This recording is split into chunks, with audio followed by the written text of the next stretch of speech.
Hi students, இப்போ நம்ம பார்க்கக்கூடிய ஒரு முக்கியமான topic centre of mass.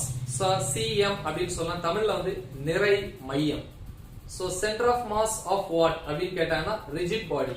So first ஒரு ரிஜிட் பாடி. ரிஜிட் பாடி என்ன கண்டிஷன் சொன்னேன்? ஒரு ரிஜிட் பாடி அப்படினா எக்ஸ்டர்னல் ஃபோர்ஸ் ஆக்ட் பண்ணாலும் அதோட ஷேப்போ சைஸோ சேஞ்ச் ஆகாம இருந்துச்சு அப்படினா அதை என்ன சொல்லுவோம்? ரிஜிட் பாடின்னு சொல்லுவோம். ஓகே. சோ see ஒரு ரிஜிட் பாடி எடுத்துக்கிறேன். Okay, so this is what a rigid body. For example, your shape வந்து circle அப்படினு எடுத்துக்கலாம், whatever maybe. So ஒரு object என்கிறது made up of what? n number of particles. இல்லையா? இப்போ நாம வந்து ஒரு living thing இல்லையா? இப்போ வந்து நம்ம ஒரு உயிருள்ள பொருள் அப்படினு சொல்லலாமா? அப்போ உயிருள்ள பொருள் அப்படினா நம்ம உடம்பு ஃபுல்லா வந்து செல்ஸ் தான். செல் ஒவ்வொரு செல்லும் ஒவ்வொரு பார்ட்டிகிள். அப்ப எவ்வளவோ செல்ஸ் சேர்ந்து தான் இந்த பாடி. ஓகே. அதே மாதிரி ஒவ்வொரு ஆப்ஜெக்டும் நிறைய பார்ட்டிகிள்ஸ் ஆல் ஆனது. ஒவ்வொரு பார்ட்டிகிளையும் ஆட்டம் சொல்லுவோம். அதே மாதிரி தான் இங்கேயும் so many particles are there. So இந்த மாதிரி நிறைய பார்ட்டிகிள்ஸ் இருக்கும். சோ இந்த பார்ட்டிகிள்ஸ் எல்லாம் சேர்ந்து தான் இந்த ஆப்ஜெக்டே வந்து உருவாயிருக்கு. ஏன்னா இந்த சிஸ்டம் ஆஃப் பார்ட்டிகிள்ஸ்க்கு உள்ள இன் பிட்வீன் ஒரு ஃபோர்ஸ் இருக்கும் இல்லையா?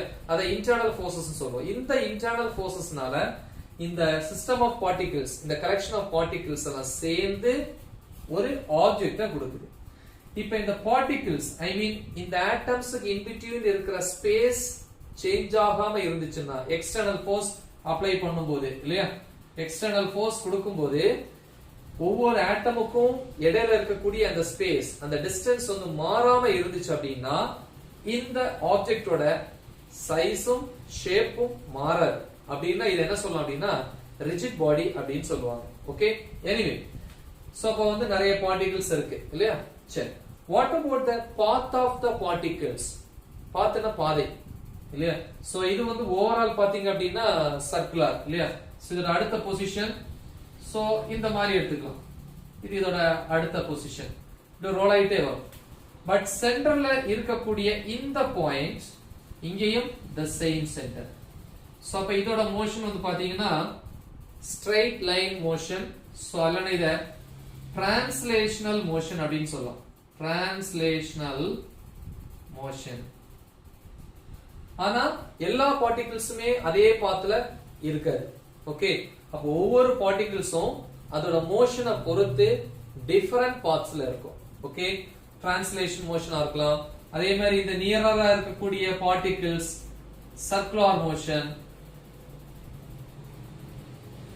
சோ இல்லனா ரெண்டு டைப் ஆஃப் மோஷன்ஸும் சேர்ந்து இருக்கும். சோ இந்த யூனிட்டை பொறுத்த வரைக்கும் நம்ம இந்த ரெண்டு மோஷனையும் சேர்த்து பார்ப்போம். ஓகே. எனிவே விஷயத்துக்கு வருவோம். அப்ப நான் என்ன சொன்னேன்? ஒரு ஆப்ஜெக்ட் வந்து ஒரு எக்ஸ்டர்னல் ஃபோர்ஸ்னால மூவ் ஆகுது, மோஷன்ல இருக்கு அப்படின்னா அந்த ஆப்ஜெக்ட்ல இருக்கிற எல்லா பார்ட்டிகிள்ஸுமே மூவிங்ல இருக்கும். ஆனா எல்லா பார்ட்டிகிள்ஸுமே ஒரே பாத்ல டிராவல் பண்ணாது, டிஃபரண்ட் பாத்ல டிராவல் பண்ணும். அது பேஸ்ட் ஆன் தி மோஷன். ஓகேவா? Circular motion, translation motion. So இந்த ரெண்டு மோஷனையும் சேர்த்து நம்ம இங்க பாப்போம். ஓகே. எனிவே இப்போ இங்க வருவோம். சென்டர் ஆஃப் மாஸ் பத்தி டிஸ்கஸ் பண்ணுவோம். Centre of mass of a rigid body. இது ஒரு ரிஜிட் பாடி. சோ ரிஜிட் பாடின்னு வரும். ஏற்கனவே பல யூனிட்ஸ்ல நான் சொன்னேன், எவ்வளவு பெரிய ஆப்ஜெக்டா இருந்தாலும் ஒரு பாயிண்டா கன்சிடர் பண்ணிருப்போம். அதான் பாயிண்ட் மாஸ். அந்த பாயிண்ட்க்கு என்ன இருக்கும்? ஒரு ஃபைனைட் மாஸ், ஒரு குறிப்பிட்ட அளவு மாஸ் இருக்கும். அதே மாதிரி சைஸோ ஷேப்போ டைமென்ஷனோ எதுவுமே இருக்காது. எவ்வளவு பெரிய ஆப்ஜெக்டா இருந்தாலும் ஒரு பாயிண்டா கன்சிடர் பண்ணுவீங்க. இப்ப அந்த பாயிண்ட் மாஸ் நம்ம த்ரோ பண்றோம்னு வச்சுக்கோங்களேன். So this is the flat surface, horizontal surface னு வச்சுக்கலாம். சோ இந்த இடத்துல நாம நிக்கிறோம். நின்னுட்டு என்ன பண்றேன்? த்ரோ பண்றேன் இல்லையா? அந்த பாயிண்ட் மாஸ். அப்ப இந்த பாயிண்ட் மாஸ் த்ரோ பண்ணும்போது பாயிண்ட் மாஸ் இந்த ட்ராக்ல வரும். சோ இந்த பாத்துக்கு என்ன பேர் அப்படின்னா பாராபோலிக் பாத். ஓகே. பாராபோலிக் பாத். சோ அப்படின்னு சொல்லுவோம். ஓகே. எனிவே சோ அந்த ஆப்ஜெக்ட்ட பாயிண்டா கன்சிடர் பண்ணாம சைஸுக்கும் ஷேப்புக்கும் டைமென்ஷனுக்கும் இம்பார்ட்டன்ஸ் கொடுத்தோம் அப்படின்னா அத பாயிண்ட் மாஸ்ன்னு சொல்ல மாட்டோம், ஒரு ரிஜிட் பாடி பல்க் ஆப்ஜெக்ட்னு சொல்லுவோம். அப்படின்னு வரும்போது ஒரு பல்க் ஆப்ஜெக்ட்ங்கிறது n number of atoms or particles சேர்ந்தது. அப்ப ஒவ்வொரு பார்ட்டிகிளுக்கும் இண்டிவிஜுவல் மாஸ் இருக்கும். ஓகே, சோ இந்த ஷேப் வந்து ரெகுலர் ஷேப்பாவும் உள்ள இருக்கக்கூடிய அந்த பார்ட்டிகிள்ஸ் உடைய டிஸ்ட்ரிபியூஷன் யூனிஃபார்மாவும் இருந்துச்சு அப்படின்னா இந்த என்டையர் பார்ட்டிகிள்ஸோட இந்த என்டையர் ஆப்ஜெக்டோட மாஸ் அதோட சென்டர்ல வந்து என்ன ஆகும் அப்படின்னா கான்சென்ட்ரேட் ஆகும், குவியும். சோ அப்படி entire mass of the body is concentrated at a center or at a point. That point is called center of mass னு சொல்லுவோம். சரி, இதே மாதிரி அப்ப ஒரு பாயிண்ட கன்சிடர் பண்ணீங்கன்னா parabolic path. சரி, இதே மாதிரி இன்னொரு எக்ஸாம்பிள் பார்ப்போம். சோ இது வந்து the same flat surface. இங்க நாம நின்னுட்டு இருக்கோம். இப்போ என்ன பண்றோம் அப்படின்னா ஒரு ரொம்ப சாலிடா ஐ மீன் ரிஜிடா இருக்கக்கூடிய ஒரு ஆப்ஜெக்ட், ஒரு பல்க் ஆப்ஜெக்ட் த்ரோ பண்றோம். எக்ஸாம்பிள் கிரிக்கெட் பேட் அப்படின்னு சொல்லலாம் இல்லையா, கிரிக்கெட் பேட். சோ அப்ப த்ரோ பண்ணும்போது சோ இனிஷியல் பொசிஷன் இந்த மாதிரி இருக்கும்.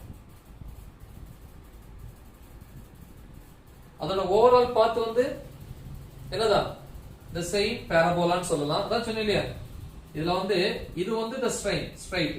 ஆனா எல்லா பார்ட்டிகிள்ஸுமே அதே பாத்துல இருக்கும்னு சொல்ல முடியாது. ஒவ்வொன்றும் ஒவ்வொரு பாத்துல இருக்கும். அதே மாதிரி தான் இங்கேயும் பாருங்க. சோ இது cricket bat for example.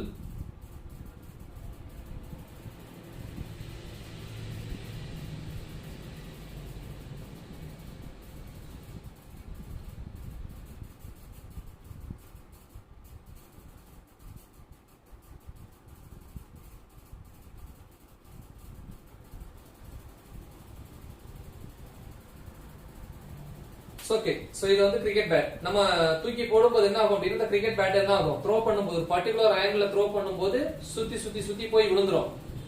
But அதோட ஓவரால் பாத் வந்து பாத்தீங்கன்னா பாராபோலா. சரியா, சோ அப்படினா இந்த கிரிக்கெட் பேட்ங்கிறது ஒரு ரிஜிட் பாடி. ஓகே, சோ இதுக்கு வந்து சைஸ் இருக்கு, ஷேப் இருக்கு, மாஸ் இருக்கு, டைமென்ஷன் எல்லாமே இருக்கு. அப்ப this is made up of what, so many particles. ஒவ்வொரு பார்ட்டிகிளுக்கும் மாஸ் இருக்கு, நிறைய பார்ட்டிகிள்ஸ், ஒவ்வொரு பார்ட்டிகிள்ஸ் இருக்கு. ஆனா எல்லா பார்ட்டிகிள்ஸும் அதே பாராபோலா பாத்ல வந்து டிராவல் பண்ணாது. அப்ப இதெல்லாம் பாயிண்ட்ஸ் இந்த இருக்கு இல்லையா, இந்த பாயிண்ட், இந்த point, this point, this point. இது ஒரு பேட் தான், அதோட different positions. Position 1 2 3 4 position P1 P2 P3 P4. இந்த எல்லா கேசஸ்லயும் பாருங்க ஒரே ஒரு பாயிண்ட் மட்டும் தான் அந்த பாராபோலாய்க் பாத்ல வந்து டிராவல் பண்ணுது. எது மாதிரி, பாயிண்ட் மாஸ் மாதிரி. அப்படின்னு என்ன அர்த்தம் அப்படின்னா இந்த ரிஜிட் பாடியோட அந்த ரிஜிட் பாடியில இருக்கிற ஒவ்வொரு பார்ட்டிகிள்ஸ் ஐ மீன் அதோட என்டையர் மாஸும் இந்த பாயிண்ட்ல தான் என்ன இருக்கு, குவிஞ்சிருக்கு, கான்சென்ட்ரேட் ஆயிருக்கு.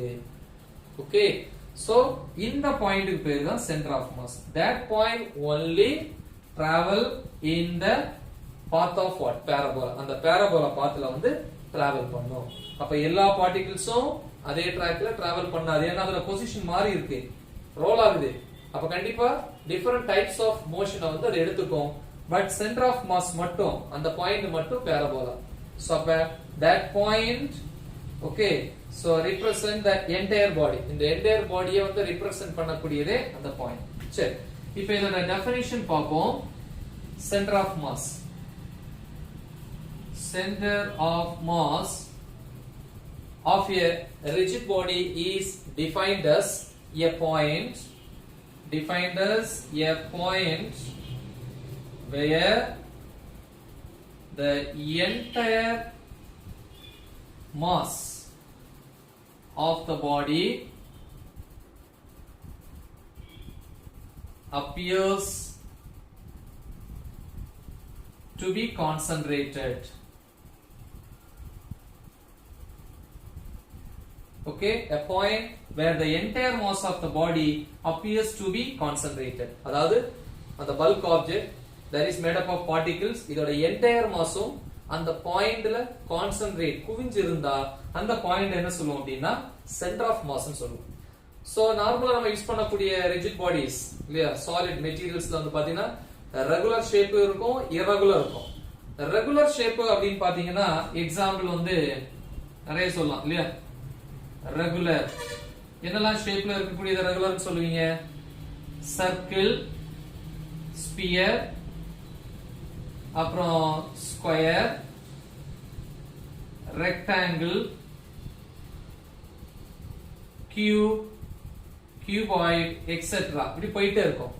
சோ இந்த சர்க்கிள் ஸ்பியரை பொறுத்த வரைக்கும் அதோட என்டையர் மாஸும் சென்டர்ல கான்சென்ட்ரேட் ஆயிருக்கும். பட் கண்டிஷன் இஸ் தேர், அதுல இருக்கிற பார்ட்டிகிள்ஸோட அந்த டிஸ்ட்ரிபியூஷன் யூனிஃபார்மா இருக்கணும், மாஸ் டிஸ்ட்ரிபியூஷன் ஷேப் வந்து ரெகுலரா இருக்கணும். அப்படி இருந்தா தான் சென்டர்ல குவியும், கான்சென்ட்ரேட் ஆகும். சர்க்கிள் ஸ்பியரை பொறுத்த வரைக்கும் சென்டர், ஸ்கொயரை பொறுத்த வரைக்கும் ஸ்கொயர்னா 4 சைட்ஸ் ஈக்குவலா இருக்கும். சோ அதோட டயகனல்ஸ், இது டயகனல், இந்த டயகனல் மீட் பண்ணக்கூடிய இந்த பாயிண்ட், அந்த பாயிண்ட் தான் சென்டர் ஆஃப் மாஸ் அப்படின்னு சொல்லுவோம். This is square. சோ அதே மாதிரி இது எல்லாமே அப்படிதான், அதோட டயகனல்ஸ் மீட் பண்ணக்கூடிய பாயிண்ட்ல தான் என்டையர் மாஸும் கான்சென்ட்ரேட் ஆகும். ஓகேவா? சோ இந்த சென்டர் ஆஃப் மாஸ் பொறுத்த வரைக்கும் இதுல ரெண்டு டைப் இருக்கு. இன்டர்னலாவும் ஆக்ட் பண்ணும், எக்ஸ்டர்னல் ஆக்ட் பண்ணக்கூடியது இல்லையா? சோ இப்போ இன்சைட் அவுட் சைடு அப்படின்னு சொல்லுவோம். சோ இந்த மாதிரி விஷயங்கள் வந்து பாத்தீங்கன்னா இன்சைட். நெக்ஸ்ட் அவுட் சைடு அப்படின்னு வரும்போது example out side bow. bow அப்படின்னா உங்களுக்கு தெரியும், வில்லு இல்லையா? சோ இந்த மாதிரி இருக்கும். சோ இந்த மாதிரி கேஸ்ல இந்த மாதிரி இடத்துல எது ஆக்ட் ஆகும்? Centre of mass. ஏன்னா இங்க வந்து ஒரு த்ரெட்டை கனெக்ட் பண்ணிருப்பீங்க. சோ அத வச்சு நம்ம என்ன பண்ணுவோம், இப்படி இழுத்து அதுக்கப்புறம் விட்டுருவோம் ஒரு டென்ஷனை கொடுத்து. சோ அப்ப இந்த பாயிண்ட்ல என்டையர் மாஸ் என்ன ஆகுது? கான்சென்ட்ரேட் ஆகுது. அது அப்படிதானே அந்த வில்ல பொறுத்த வரைக்கும் நம்ம ஒரு பாயிண்ட்ல அதை இழுத்து அதுக்கப்புறம் தான் ரிலீஸ் பண்ணுவீங்க. அப்ப இந்த பாயிண்ட்ல தான் அதோட என்டையர் மாஸும் கான்சென்ட்ரேட் ஆகுது. ஓகே, சோ இது ஒரு முக்கியமான டாபிக், ரொம்ப ஈஸியான ஒரு டாபிக்கும் கூட. சோ நல்லா தெளிவா பிராக்டிஸ் பண்ணி உங்க ஃப்ரெண்ட்ஸுக்கு இதை ஷேர் பண்ணுங்க. All the best. தேங்க்யூ.